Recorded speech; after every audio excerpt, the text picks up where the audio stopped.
Good morning, dear students. Today I am going to discuss with you sixth lecture of Unit 1. In this lecture, I will discuss about mole concept in solutions, solutions and their types, concentrations of solution, different modes of expressing concentrations, equivalent mass and its calculation, and a few numerical problems. So let us take one by one. In my previous lecture, we have studied about mole concept, amount of substance containing Avogadro number of atoms or Avogadro number of molecules that was equal to 1 mole.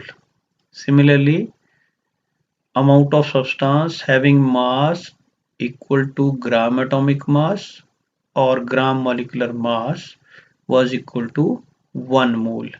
And in case of gases, 22.4 liter of a gas at STP was equal to 1 mole. So now we will apply this concept in solutions. So first of all, what are solutions? Solutions क्या होते हैं? Solutions में definition देखें, homogeneous mixtures of two or more chemically non-reacting substances whose composition can be varied within certain limits. समझना है इसको? Mixture आपने पढ़े हैं दो टाइप के, homogeneous and heterogeneous. So homogeneous mixture is a mixture which is having only one phase that have uniform composition throughout. Okay, so homogeneous mixture means such a mixture which is having uniform composition throughout, okay, and having only one phase. Such a homogeneous mixture of two or more, minimum two or more. Which type of substances? Chemically non-reacting, those substances which do not react chemically with each other. ठीक है? And their composition of mixture can be varied within certain limit, means we can add these substances to a certain limit. For example, if we go on dissolving sugar in water, or we have taken 100 milliliter of water, so in that water we can dissolve only certain fixed amount of sugar. Excess of sugar cannot be dissolved. Okay, so यहाँ पे जो composition है that can be varied, means mixture का जो composition है वो एक limit तक ही हम vary कर सकते हैं, and that जो आपकी लिमिट है that is known as saturation point. ये हम आगे डिस्कस करेंगे आपसे. Now types of solution. On the basis of number of components, we have binary solutions, ternary और quaternary solution. Binary solution हम पढ़ेंगे ज़्यादा. Binary solution is a solution having two components. Bi means two. So two component solutions हम इसमें study करेंगे. ठीक है? Ternary और क्वाटरनरी सॉल्यूशन वो सॉल्यूशन है जिसमें तीन या चार कंपोनेंट हो. तीन वाले को टर्नरी बोलेंगे, चार वाले को क्वाटरनरी बोलते हैं. ठीक है? On the basis of solvent use. Solvent कौन सा यूज किया आपने? ठीक है, देखिए किसी भी सॉल्यूशन में दो अगर आपके पार्ट हैं तो वो पार्ट जो ज्यादा अमाउंट में होगा वो सॉल्वेंट कहलाएगा. ठीक है, और वो पार्ट जो कम अमाउंट में होता है वो सॉल्यूट कहलाता है. ठीक है, तो बेसिस ऑफ सॉल्वेंट आपने कौन सा यूज किया उसके बेस पे हमारे पास एक्वस और नॉन एक्वस दो टाइप के सॉल्यूशन है. एक्वस सॉल्यूशन वो सॉल्यूशन है जिसमें पानी हम एज ए सॉल्वेंट यूज करते हैं. ठीक है, और नॉन एक्वस सॉल्यूशन वो है जिनमें पानी को एज ए सॉल्वेंट यूज नहीं किया जाता है. यहाँ पे हम बाकी के सॉल्वेंट यूज करते हैं. ऑर्गेनिक सॉल्वेंट यूज किए जा सकते हैं, हेक्सेन उनमें है, बेंजीन उनमें आती है. ठीक है, तो वाटर ना लेके कोई और सॉल्वेंट अगर लें तो ऐसे सॉल्यूशन क्या होंगे, नॉन एक्वस होंगे। ठीक है, तो बाइनरी सॉल्यूशन में दो कंपोनेंट हैं, सॉल्यूट एंड सॉल्वेंट, जो मैंने अभी आपको बताया। तो सॉल्यूट जो है वो कंपोनेंट होगा जो लेस अमाउंट में प्रेजेंट होता है by mass, okay, and the component present in larger amount by mass that is known as solvent, उसको हम सॉल्वेंट बोलते हैं। Okay, now on the basis of concentration of solute, कितना हमने उसमें सोल्यूट डाला है सॉल्वेंट में, उसके बेस पे सॉल्यूशन हमारे तीन कैटेगरी में डिवाइड किए हैं मैंने। एक अनसैचुरेटेड सॉल्यूशन, अनसैचुरेटेड सॉल्यूशन वो सॉल्यूशन होगा, ये सॉल्वेंट है, ये हम सोल्यूट ऐड कर रहे हैं। ठीक है, तो अनसैचुरेटेड सॉल्यूशन वो सॉल्यूशन है जिसमें अगर आप सोल्यूट ऐड करते हो तो वो डिसॉल्व हो जाता है। ठीक है, तो डिसोल्यूशन ऑफ सोल्यूट इसमें होती रहेगी। ठीक है, तो दिस इज अनसैचुरेटेड सॉल्यूशन। दूसरी मैंने बात की सैचुरेटेड सॉल्यूशन। सैचुरेटेड सॉल्यूशन वो सॉल्यूशन है जिसमें आप फर्दर सॉल्यूट डिसॉल्व नहीं कर सकते, मींस एक लिमिट आ जाएगी आपके पास, उस लिमिट के बाद अगर आप सॉल्यूट ऐड करते हो तो वो सॉल्यूट ऐड नहीं होगा। ठीक है, तो ऐसे सॉल्यूशन को सैचुरेटेड सॉल्यूशन हम बोल देते हैं।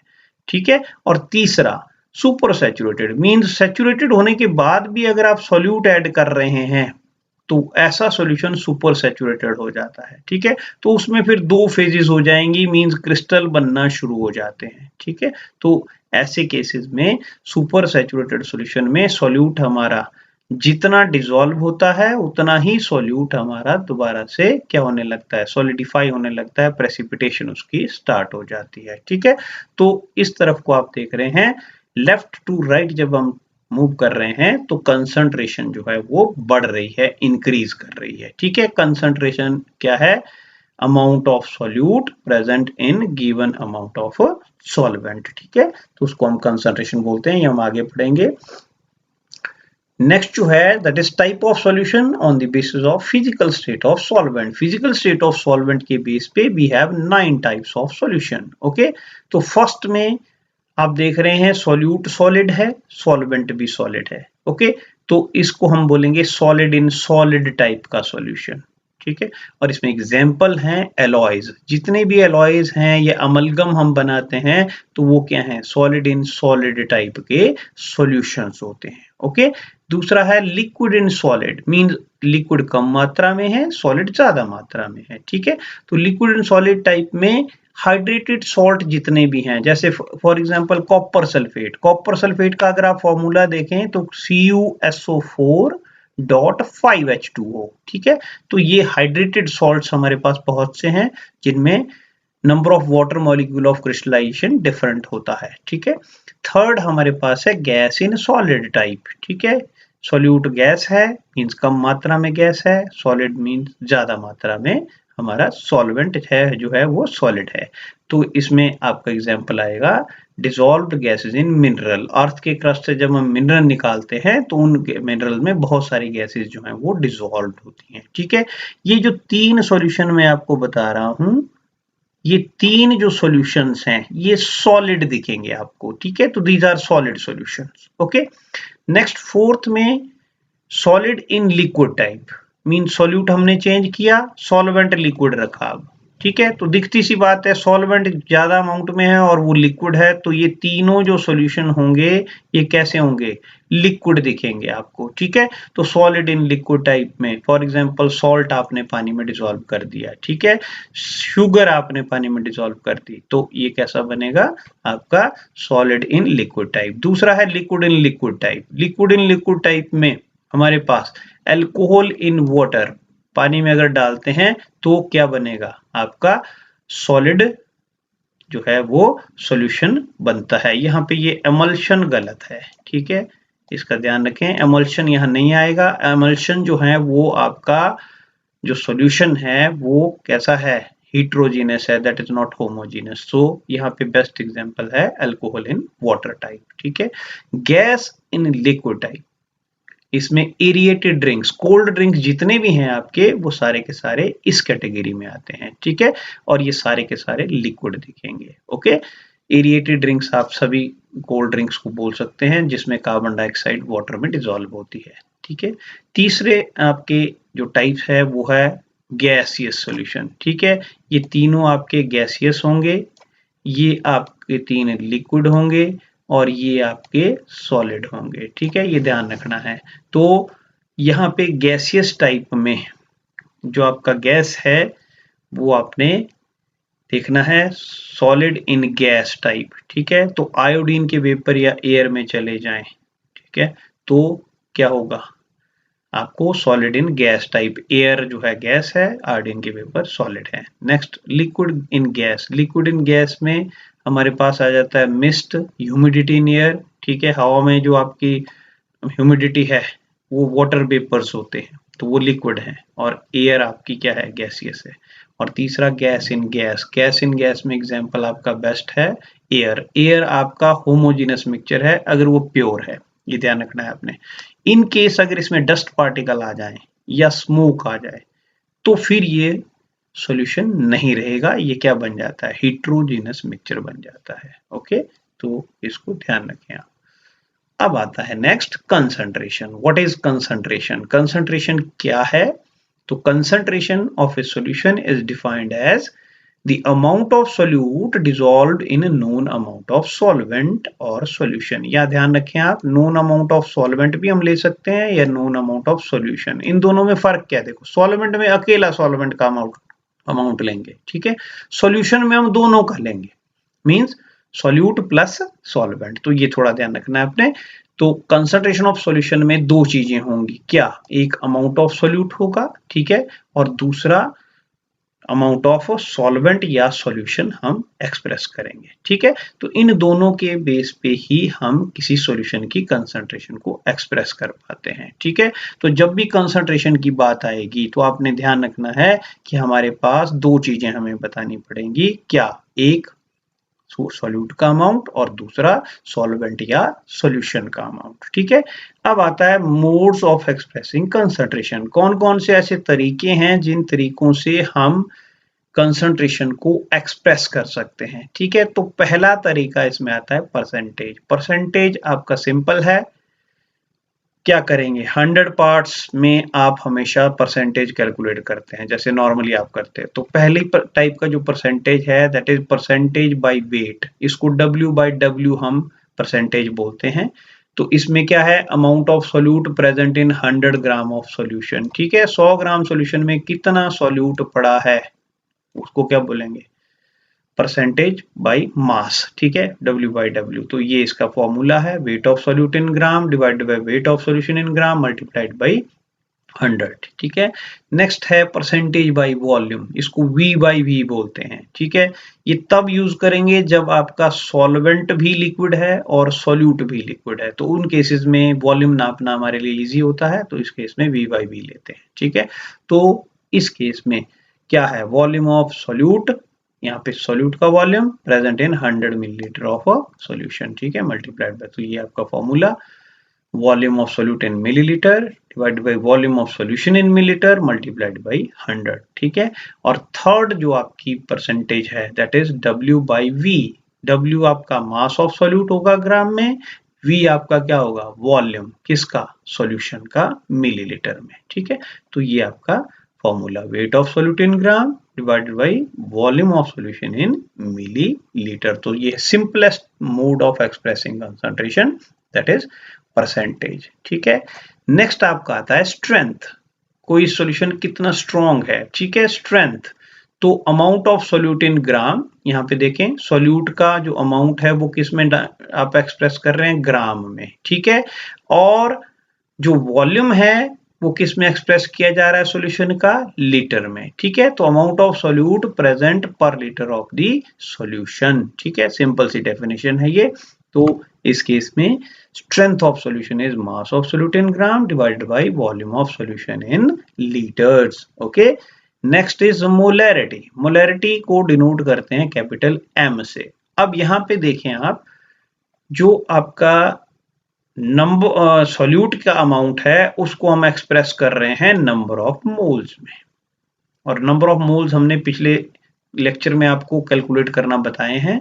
How to calculate number of mole, simple formula है मास ऑफ सॉल्यूट को उसके मोलर मास से डिवाइड कर देते हैं। ठीक है, मोलर मास हमने पढ़ा था, 1 मोल का जो मास होता है, ठीक है, उससे उसको डिवाइड कर देते हैं, क्या बन जाते हैं, नंबर ऑफ मोल्स। ठीक है, और ये वॉल्यूम को हमने लीटर में बदला है। तो मोलैरिटी क्या है, number of moles of solute dissolved per litre of the solution. 1 litre solution में कितने नंबर ऑफ मोल्स हमने डाले हैं। ठीक है, तो वो क्या कहलाएगी, मोलैरिटी। कैपिटल एम से इसको डिनोट करते हैं। यूनिट अगर आप देख लें तो क्या होंगे, मोल, ग्राम ग्राम कैंसिल हो जाएगा, मोल पर लीटर इसके यूनिट आएंगे। ठीक है, बाकी ये कट जाएगा। ओके, मोल पर लीटर या मोल, कैपिटल एम लिख देते हैं। ठीक है, इन केस आयनिक कंपाउंड अगर हमारे पास हो तो उस केस में मोलैरिटी की जगह हम क्या यूज करते हैं, फॉर्मेलिटी। ये भी मैंने आपको पहले बताया था कि आयनिक कंपाउंड में हम फॉर्मूला मास कैलकुलेट करते हैं इंस्टेड ऑफ मॉलिक्यूलर मास। ठीक है, तो फॉर्मेलिटी क्या है, सिंपल, आपने number of gram formula masses कितने लिए हैं। ठीक है, number of gram formula masses, number of moles की जगह क्या ले लेंगे, number of gram formula masses of solute dissolved per liter of the given solution। निकलेगा वैसे ही अमाउंट ऑफ सब्सटेंस। ठीक है, तो एक सॉल्यूशन जिसमें हमने क्या किया है, 4.9 ग्राम सल्फ्यूरिक एसिड का लिया है, 500 सीसी सॉल्यूशन में उसको डाला है। ठीक है, तो उसकी जो मोलैरिटी होगी वो कितनी आएगी, 4.9 gram which is equal to W 98 gram per mole. 98 क्या है, सल्फ्यूरिक एसिड का molar mass, 1 mole sulphuric acid का मास कैसे निकालते थे, एटॉमिक मासेस को ऐड करके H2SO4 फॉर्मूला से। ठीक है, तो 98 ग्राम पर मोल।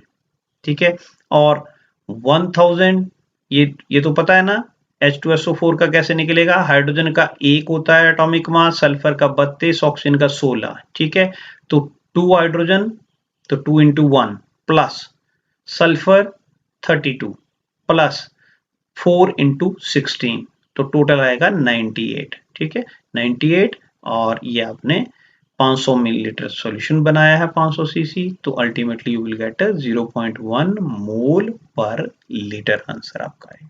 ठीक है, next mode of expressing concentration is normality. Normality में हमारे पास अब सॉल्यूट का जो अमाउंट है उसको हम नंबर ऑफ ग्राम इक्विवेलेंट्स में एक्सप्रेस करते हैं। ठीक है, तो number of gram equivalents of solute dissolved per litre of the given solution. ठीक है, सॉल्यूशन का जो अमाउंट है वो किस में लेंगे आप, अब भी लीटर में ही लेंगे। ठीक है, तो formula normality denoted by capital N, number of gram equivalent of solute divided by volume of solution in litre. ठीक है, अब नंबर ऑफ ग्राम इक्विवेलेंट कैसे बनाएंगे, वैसे ही बनाएंगे जैसे नंबर ऑफ मोल्स बनाए, पर यहाँ पे एक चेंज आएगी, क्या, मॉलिक्यूलर मास की जगह अब क्या लेंगे हम, इक्विवेलेंट मास लेते हैं सॉल्यूट का।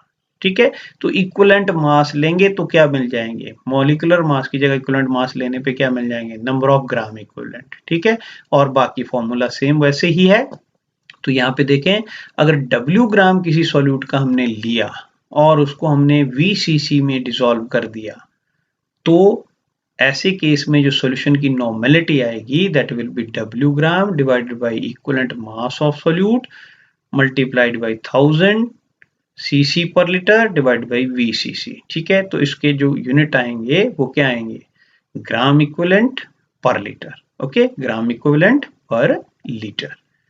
ये इक्विवेलेंट मास क्या है ये हम अभी बताएंगे आपको। तो इस तरह से इक्विवेलेंट मास निकालते कैसे हैं, ये नेक्स्ट आपका आर्टिकल अभी आ जाएगा।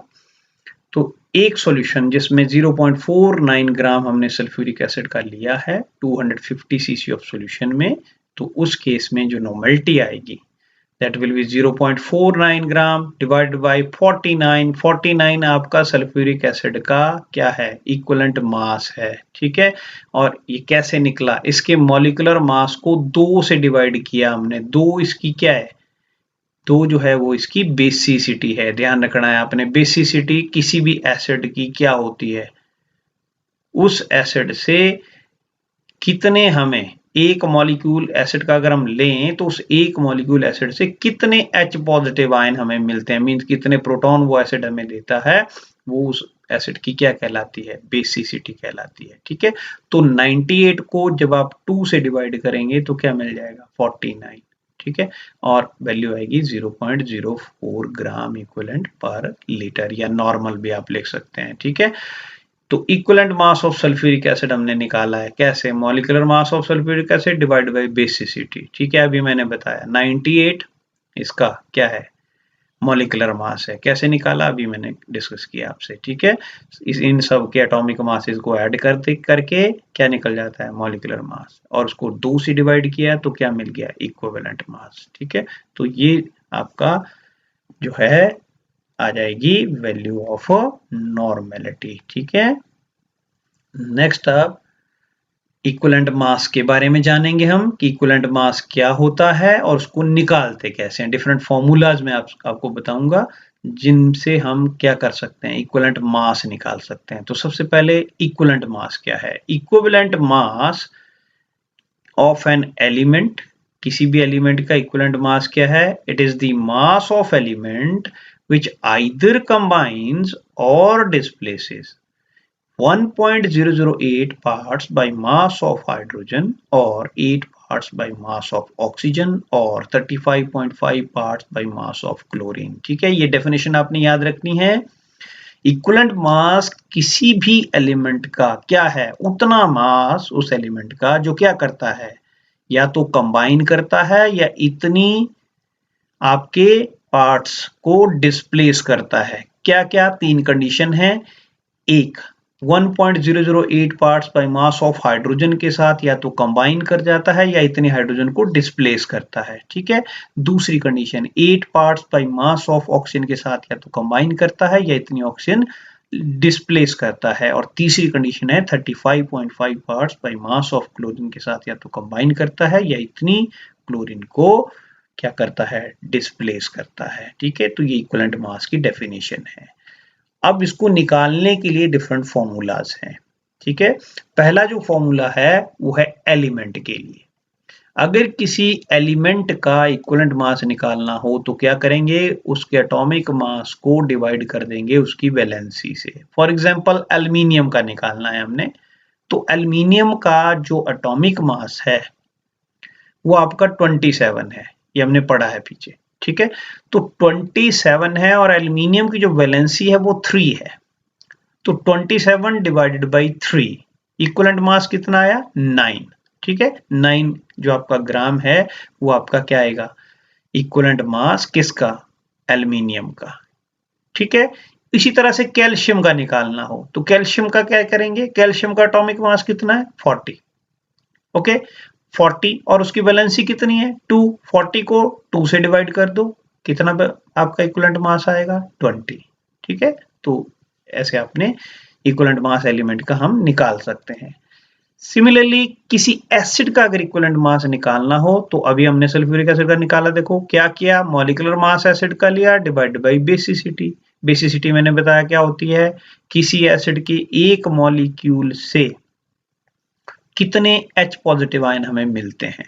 ठीक है, तो सल्फ्यूरिक एसिड H2SO4 जब टूटता है, डिसोसिएट करता है, तो हमें 2H पॉजिटिव आयन मिलते हैं प्लस SO4 2 नेगेटिव आयन मिलता है। ठीक है, तो इसका मतलब बेसिसिटी सल्फ्यूरिक एसिड की कितनी है, 2। ठीक है, अब एग्जांपल हमने लिया, तो एसिड के केस में molecular mass of acid divided by basicity से निकलेगा। तीसरा है equivalent mass of base. Base का निकालना हो तो क्या करेंगे, मॉलिक्यूलर मास ऑफ बेस लेंगे और उसकी एसिडिटी से डिवाइड करेंगे। एसिडिटी क्या है, number of OH negative ion, कितने एक मॉलिक्यूल बेस से हमें मिल रहे हैं।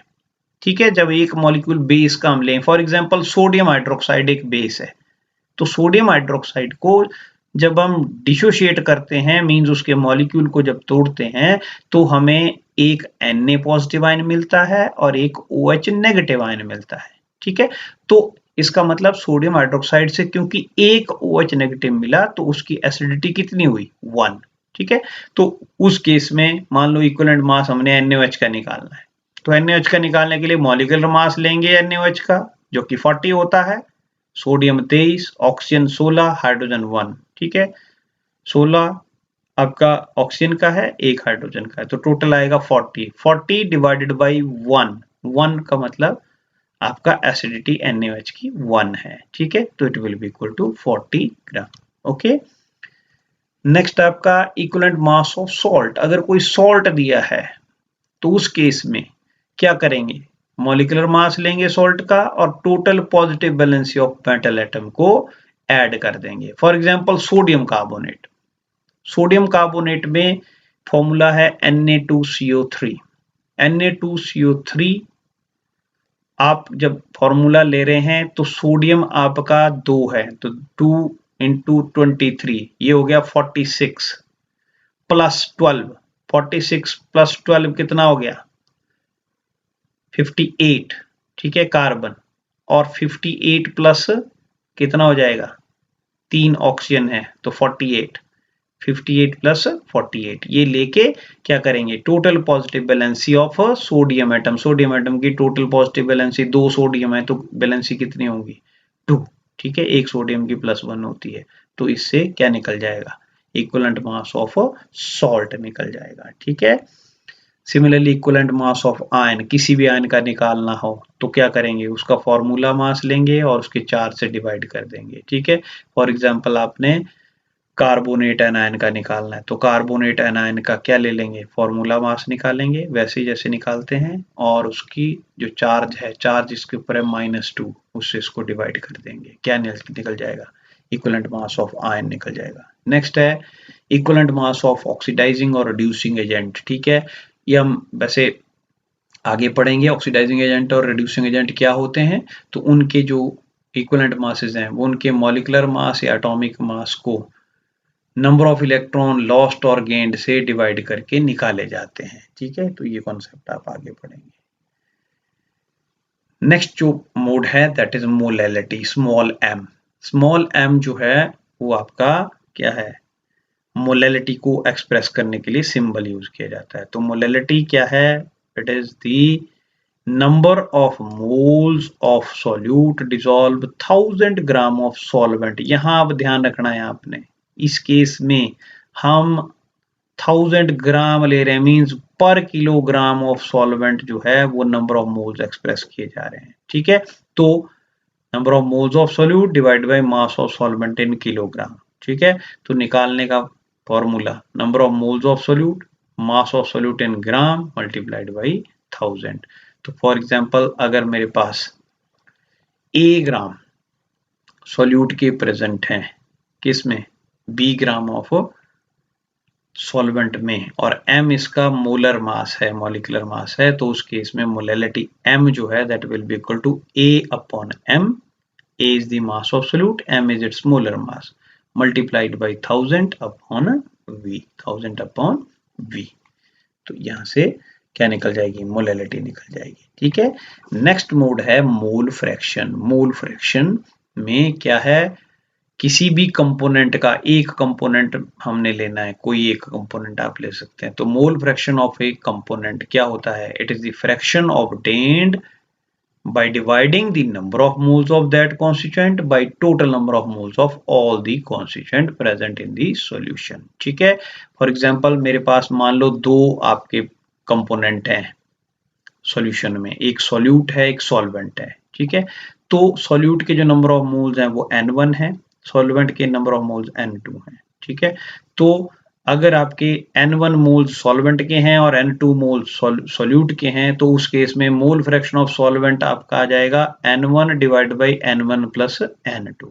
Similarly mole fraction of solute जो है आपका वो कितना आ जाएगा n2 upon n1 plus n2, ठीक है। तो जिस भी कंपोनेंट का मोल फ्रैक्शन निकालना हो उसके नंबर ऑफ मोल्स को टोटल नंबर ऑफ मोल्स से डिवाइड कर देते हैं, ठीक है। और किसी भी सॉल्यूशन के लिए ये आपने ध्यान रखना है for a solution sum of mole fraction of all the components that is equal to unity, सभी के मोल फ्रैक्शन अगर जोड़ दिए जाएं तो आंसर 1 आएगा, ठीक है। Next is mass fraction, mass fraction में अब हम सीधे मासेस यूज करेंगे इन प्लेस ऑफ मोल्स, बाकी सेम रहेगा। तो मास फ्रैक्शन क्या है, mass of given component per unit mass of solution, ठीक है, ये टोटल मास ऑफ सॉल्यूशन आ जाएगा और ये आपका मास जो है वो किसका है सॉल्यूट का है, ठीक है। सिमिलरली ये सॉल्वेंट का है और सेम वैसे ही sum of mass fraction that is also equal to unity. And last is parts per million. Parts per million ये हम तब यूज करते हैं जब बहुत डाइल्यूट सॉल्यूशन हमारे पास हो। फॉर एग्जांपल जैसे एयर में हमने पॉल्यूशन की मात्रा को चेक करना है ना, मान लिया सल्फर डाइऑक्साइड को नापना है कि कितनी है, ठीक है, तो उस टाइम इस तरीके को यूज किया जाता है। या नमक में, खाने के नमक में आयोडीन हम मिलाते हैं सोडियम आयोडाइड की फॉर्म में, ठीक है, तो उसकी कितनी मात्रा हमने डाली है, ठीक है, उसको भी हम किस में एक्सप्रेस करते हैं, पीपीएम में, ठीक है। तो क्या होता है ppm, mass of solute present in 1 million parts by mass of solution, simple, ठीक है, सोल्यूट का मास present in 1 million parts of solution. और मैंने अभी बताया वेरी डाइल्यूट सॉल्यूशन में इसको यूज करते हैं। For example pollution in air अगर आपने बताना हो तो इसको हम आपके पीपीएम की फॉर्म में एक्सप्रेस करते हैं। तो फॉर एग्जांपल आपका पीपीएम ऑफ ए कोई कंपोनेंट है तो उसका पार्ट्स पर मिलियन निकालना हो तो क्या करेंगे, मास ऑफ ए लेंगे, मास ऑफ सॉल्यूशन लेंगे और 1 मिलियन से उसको मल्टीप्लाई कर देंगे, ठीक है। इस तरह से पीपीएम ऑफ ए निकल जाता है, ठीक है। तो ये आपके पास 8 तरीके हैं, 8 डिफरेंट तरीके हैं जिनसे आप क्या निकाल सकते हैं, किसी भी सॉल्यूशन की कंसंट्रेशन बता सकते हैं, ठीक है। इन तरीकों से हम एक्सप्रेस कर सकते हैं किसी भी सॉल्यूशन की कंसंट्रेशन को। अब कुछ इंपॉर्टेंट रिलेशनशिप्स हैं जिसमें पहला है normality equation. Normality equation n1v1 is equal to n2v2, ठीक है। मान लो मेरे पास एक सॉल्यूशन है जिसकी नॉर्मलिटी n1 है और मैंने उसका v1 वॉल्यूम लिया है, तो अगर मैं उसको डाइल्यूट करता हूं तो नया वॉल्यूम मेरे पास V2 होगा और नई जो नॉर्मलिटी होगी वो N2 होगी। क्यों? क्योंकि देखो number of gram equivalent same ही रहेंगे, सिर्फ क्या बढ़ेगा, वॉल्यूम बढ़ेगा, ठीक है। तो इस तरह से नए सॉल्यूशन की नॉर्मलिटी चेंज हो जाएगी। सिमिलरली मोलैरिटी इक्वेशन है, यहाँ पे M1 आपका मोलैरिटी है सॉल्यूशन की, V1 उसका वॉल्यूम है, ठीक है। आपने जब उसको डाइल्यूट किया, वॉल्यूम V2 बना दिया तो मोलैरिटी M2 हो जाएगी, ठीक है। नेक्स्ट आपका, जब दो रिएक्टेंट आपस में रिएक्ट कर रहे हो उस टाइम ये वाली इक्वेशन यूज करते हैं। अगर N1 मोल किसी रिएक्टेंट 1 के रिएक्ट कर रहे हैं N2 मोल्स ऑफ रिएक्टेंट 2 के साथ, तो एक बैलेंस्ड केमिकल इक्वेशन में N1 मोल्स जो हैं आपके रिएक्टेंट 1 के हैं और N2 मोल्स रिएक्टेंट 2 के हैं, तो उस केस में ये वाली इक्वेशन लगेगी M1 into V1 upon N1, this is equal to M2 into V2 upon N2, ठीक है। जब कोई एसिड और बेस आपस में रिएक्ट करें तो इस केस में हमारे पास जो इक्वेशन है NaMaVa, ध्यान देना है आपने, Na is the basicity of acid, अभी बताया मैंने। Ma is the molarity of acid and Va is the volume of acid, ठीक है। तो Nb is the acidity of base, base के केस में एसिडिटी, ठीक है, और एसिड के केस में बेसिसिटी, ध्यान रखना है उल्टा है ये। तो basicity of acid and acidity of base Nb, बाकी Mb उसके क्या है, मोलैरिटी है, Vb, B stand for base, ठीक है, Vb उसका वॉल्यूम है, ठीक है। नेक्स्ट आपका है relationship between normality and molarity. Normality is equal to molarity into acidity और बेसिसिटी, सिंपल रिलेशन है। तो अगर किसी सॉल्यूशन की नॉर्मलिटी दी हो तो मोलैरिटी निकाल सकते हैं, और अगर उसकी मोलैरिटी दी हो तो नॉर्मलिटी निकाली जा सकती है, ठीक है। तो फॉर एग्जांपल हमारे पास अगर H2SO4 है तो H2SO4 में नॉर्मलिटी जो है वो मोलैरिटी का डबल होती है, ठीक है। फॉस्फोरिक एसिड अगर हम लेते हैं तो नॉर्मलिटी मोलैरिटी के 3 टाइम्स होती है, ट्रिपल होती है। क्यों? ये आप देख रहे हैं, यहाँ पे बेसिसिटी 3 है, यहाँ पे बेसिसिटी 2 है, इसलिए। अब देखें डिफरेंट मोड्स हमने कंसंट्रेशन को एक्सप्रेस करने के लिए यूज किए। अब इनमें से कौन से ज्यादा प्रेफर किए जाते हैं वो मैं आपको बता रहा हूं। Molality, mole fraction, mass fraction, ये ध्यान रखना, मोलैलिटी, मोल फ्रैक्शन और mass fraction, these are preferred over molarity and normality. Why? This is because इन तीनों में मासेज इन्वॉल्व हैं। अगर आप इक्वेशन देखें तो सॉल्यूट और सॉल्वेंट के मासेज इन्वॉल्व हैं, केवल मासेज।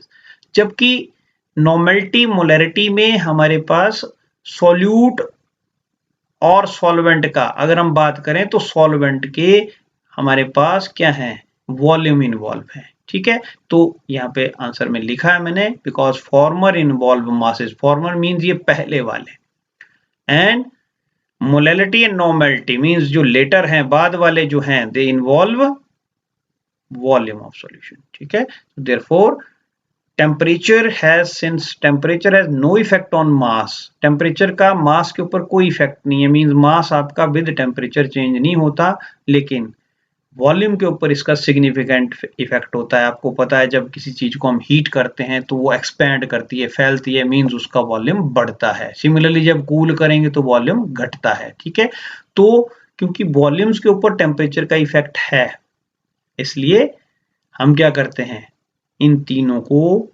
प्रेफर करते हैं। ठीक है, in place of molality, normality etcetera. ठीक है, so former are independent of temperature. ये पहले वाले जो तीन मैंने आपको बताया ये क्या है, they are independent of temperature, mean temperature के साथ ये वेरी नहीं करते हैं। ठीक है, अब एक और जो इंपॉर्टेंट बात पूछी जाती है क्वेश्चंस आपसे कि गिवन कंडीशन ऑफ टेम्परेचर और प्रेशर पर एक मोलर एक्वस सॉल्यूशन किसी सॉल्यूट का आप लें और एक मोलल सॉल्यूशन आप किसी सेम सॉल्यूट का लें।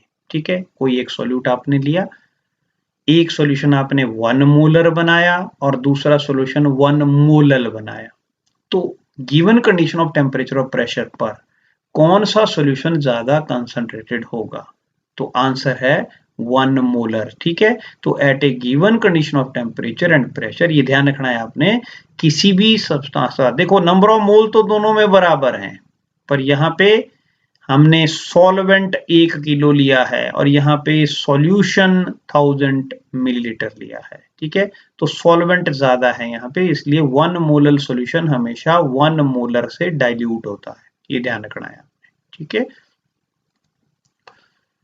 टोटल जो हमने चीजें पढ़ी उनको एक बार रिवाइज कर लेते हैं।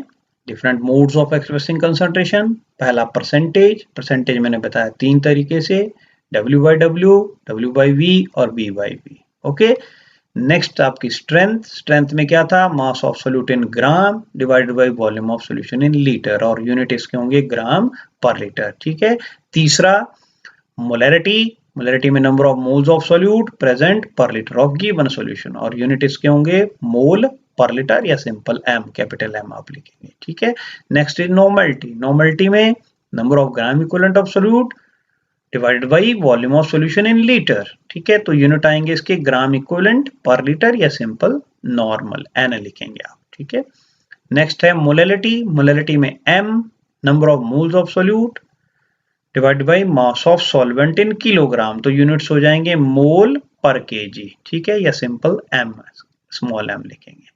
नेक्स्ट है मोल फ्रैक्शन, मोल फ्रैक्शन में कोई यूनिट नहीं होंगे पहली बात, और है क्या ये, number of moles of component divide by total number of moles of all the component. ठीक है, next mass fraction, same, mass of component divide by total mass of all the components, इसके भी कोई यूनिट नहीं होंगे, मास से mass divide हो जाएगा। ठीक है, और लास्ट आपका है ppm पार्ट्स पर मिलियन, तो mass of solute present in 1 million parts by mass of solution, ये कहलाता है आपका ppm। ठीक है, और इसके भी कोई यूनिट नहीं होंगे। अब कुछ एक न्यूमेरिकल प्रॉब्लम ले रहा हूं मैं।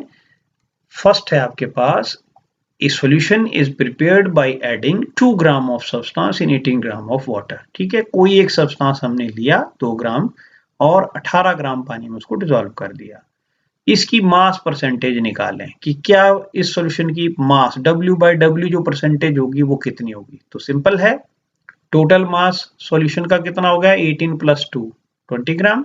ठीक है, मास परसेंटेज सॉल्यूट का कितना होगा, mass of solute divide by mass of solution multiplied by 100। Okay, so 2/20 multiplied by 100 means 10, जो आपका सॉल्यूशन होगा वो उसका जो परसेंटेज है वो 10% सॉल्यूशन होगा। ठीक है, नेक्स्ट है calculate molarity of sodium hydroxide in the solution prepared by dissolving 4 gram of it in 250 millilitre of solution। ठीक है, एक solution हमने बनाया है किसका, सोडियम हाइड्रोक्साइड का। ठीक है, और उसको बनाती बार हमने क्या किया है, 4 ग्राम सोडियम हाइड्रोक्साइड के लेके 250 मिलीलीटर सॉल्यूशन में डिसॉल्व किए हैं। टोटल सॉल्यूशन का जो वॉल्यूम है वो 250 मिलीलीटर है। ठीक है, तो मोलैरिटी निकालने के लिए simple mass of solute divided by molar mass. ठीक है, 40 निकाला था हमने अभी, 1000 अपॉन 250, तो यू विल गेट 0.4 मोलर। ठीक है, नेक्स्ट है a solution of oxalic acid is COOH twice, इसको C2H2O4 भी लिखते हैं, डॉट 2H2O, तो इसका फॉर्मूला है मॉलिक्यूलर फॉर्मूला। ठीक है, a solution of oxalic acid is prepared by dissolving 0.63 gram of acid in 250 ml of solution। ठीक है, 0.63 ग्राम oxalic acid के लेके 250 ml solution में डिसॉल्व किए गए हैं। Calculate molarity and normality of solution. ठीक है, तो ये मोलैरिटी निकालने के लिए सिंपल क्या करेंगे, मास ऑफ सॉल्यूट को इसके हमने मोलर मास से, मॉलिक्यूलर मास से डिवाइड कर दिया। ठीक है, मोलर मास से इसको डिवाइड कर दिया, बाकी वॉल्यूम वही है, तो you will get molarity 0.02 m। Similarly normality निकालने के लिए अब यहाँ पे आप देखें हमने 126 की जगह क्या यूज किया, 63, तो 63 जो है वो आपका क्या है, ऑक्सैलिक एसिड का क्या है, इक्विवेलेंट मास है, ध्यान देना आपने। ठीक है, और इक्विवेलेंट मास जो है वो आपने कैसे निकाला, 126 मॉलिक्यूलर मास डिवाइडेड बाय 2 क्या है इसकी, 2 इसकी बेसिसिटी है। ठीक है, तो 126 से को 126 को 2 से डिवाइड करके कितना मिलेगा, 63, तो ये आएगा 0.04। अब यहाँ आप देख रहे हैं नॉर्मेलिटी मोलैरिटी से डबल है, तो ये देखो रिलेशनशिप भी पता चल गया हमें। ठीक है, normality is equal to molarity into basicity. ठीक है, नेक्स्ट है calculate molarity and normality of solution prepared by mixing 100 millilitre of 0.2 molar sulphuric acid with 50 millilitre of 0.1 molar HCl। अब देखिए दो सॉल्यूशन हमने ले लिए सेम सब्सटेंसेस के, एसिड है दोनों, दोनों को मिक्स किया है, तब आपकी जो मोलैरिटी और नॉर्मेलिटी होगी वो कैसे निकलेगी। ठीक है, पहला सॉल्यूशन है 100 मिलीलीटर 0.2 मोलर। 0.2 मोलर मींस हमने जो सॉल्यूशन बनाया है उसके 1 लीटर में 0.2 मोल सल्फ्यूरिक एसिड के डिसॉल्व किए हैं। ठीक है, प्लस उसमें ऐड किया आपने क्या, 50 मिलीलीटर किसका, 0.1 मोलर HCl का। ठीक है, HCl का वो सॉल्यूशन जो हमने बनाया है कैसे, 0.1 मोल डिसॉल्व किए कितने में, 1 लीटर सॉल्यूशन में। ठीक है, तो इन सॉल्यूशन के हमने एक का 100 मिलीलीटर ले लिया, दूसरे का 50 मिलीलीटर ले लिया। ठीक है, तो इनका हमने क्या निकालना है, अब नॉर्मेलिटी और मोलैरिटी मींस मिक्सचर जो बना उसकी नॉर्मेलिटी निकालेंगे। तो सीधा फॉर्मूला है M1V1 plus M2V2, this is equal to M3 into V1 plus V2। ठीक है, दोनों सॉल्यूशन हमने मिक्स कर दिए, दोनों की M1 आपकी सॉल्यूशन 1 की मोलैरिटी है, ये वॉल्यूम है सॉल्यूशन 1 का, ये दूसरे की मोलैरिटी है और ये उसका वॉल्यूम है। तो जो इन दोनों को मिलाने पे सॉल्यूशन बनेगा उसका वॉल्यूम कितना होगा, V1 प्लस V2, तो M3 अब हम निकाल सकते हैं। ठीक है, तो M3 कितना आ जाएगा, 0.2 इंटू 100 प्लस 0.1 इंटू 50। ठीक है, और ये वैल्यू आएगी 0.167। सिमिलरली नॉर्मेलिटी निकालेंगे, सेम इक्वेशन है, नॉर्मेलिटी आपकी 0.3 नॉर्मल, पर यहाँ ध्यान देंगे आप मोलैरिटी जो है वो डबल है, सल्फ्यूरिक एसिड में जो नॉर्मेलिटी है वो मोलैरिटी का डबल होगी, तो 0.4 इंटू 100 प्लस 0.1 इंटू 50। ओके, सो 0.3 नॉर्मल। तो विद दिस आज का ये लेक्चर कंप्लीट हुआ। Thanks for watching. In case अगर आपको कोई डाउट हो, आपकी कोई क्वेरीज हो, तो आप मेरे से स्क्रीन पे जो नंबर दिया हुआ है उस पर कॉन्टेक्ट कर सकते हैं। Thank you, have a nice day.